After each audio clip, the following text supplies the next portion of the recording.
নজর রাখবো পরবর্তী সংবাদে। করবুকের শিলছড়া গ্রোয়িং পাড়াতে প্রায় 82 পরিবারকে গ্যাসের লাইন দেওয়া হয়, যেখানে এলপিজি গ্যাসের সিলিন্ডার দেওয়া হয় বলে খবর উঠে আসছে এবং তার পাশাপাশি খুশি সেই সমস্ত এলাকারবাসী।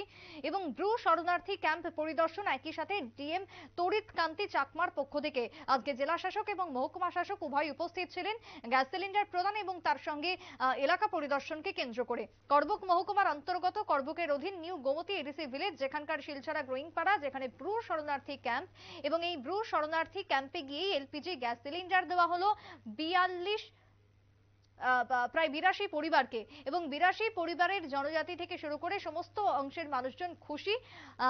শরণার্থী ক্যাম্পের আবাসিকদের মধ্যে যথেষ্ট সাড়া পরিলক্ষিত হয়। তবে এই ক্যাম্পের কাজ কতদূর এগিয়েছে আর কতদূর কাজ বাকি রয়েছে, যার বিভিন্ন বিষয়ে খোঁজ খবর নিলেন জেলা শাসক এবং তার সঙ্গে ছিলেন মহকুমা শাসক। কি বক্তব্য উঠে আসছে করবুক থেকে, শুনুন। আজকে আমরা উজ্জ্বলা যোজনার মাধ্যমে টোটাল 82 জনকে দিয়েছি আমরা।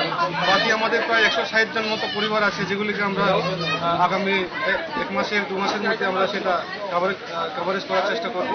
তাদের থেকে আমরা ডকুমেন্টসগুলি নিচ্ছি, আধার কার্ড নিচ্ছি, রেশন কার্ডগুলি নিচ্ছি, সেগুলো আমরা অনলাইন আপলোড করার পরে আমরা 1 মাস 2 মাসের মধ্যে যারা বাকি রয়েছে তাদেরকে আমরা আমাদের যে শিলছড়া যে ব্রু সেটেলমেন্ট ক্যাম্প আছে সবাই এই উজ্জ্বলার আওতায় আমরা আনার চেষ্টা করব।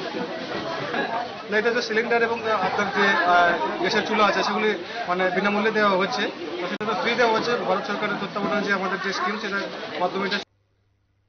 আপনারা শুনলেন বক্তব্য। তবে আজকের এই পরিদর্শনকে কেন্দ্র করেছিলেন জেলা শাসক থেকে শুরু করে মহকুমা শাসক তড়িৎকান্তি চাকমা এবং পার্থ দাস। তার সঙ্গে যে কাজ চলছে উন্নয়নমূলক কাজ, তা শীঘ্রই শেষ করা, নির্মীয়মান ক্যাম্প পরিদর্শনের পর এমনটাই জানালেন ইতিমধ্যেই সংশ্লিষ্ট আধিকারিক। তবে এলাকার মানুষজন খুশি এবং অতি দ্রুত তাদের কাজ শেষ করা হবে বলেই জানিয়েছেন কাজের সঙ্গে নিয়োজিত ঠিকাদার থেকে শুরু করে সংশ্লিষ্টরা। তবে করবুকের আজকের এই পরিদর্শন এবং তার সঙ্গে এলপিজি গ্যাস বিতরণকে কেন্দ্র করে এলাকা জুড়ে ব্যাপক সাড়া পরিলক্ষিত হয়।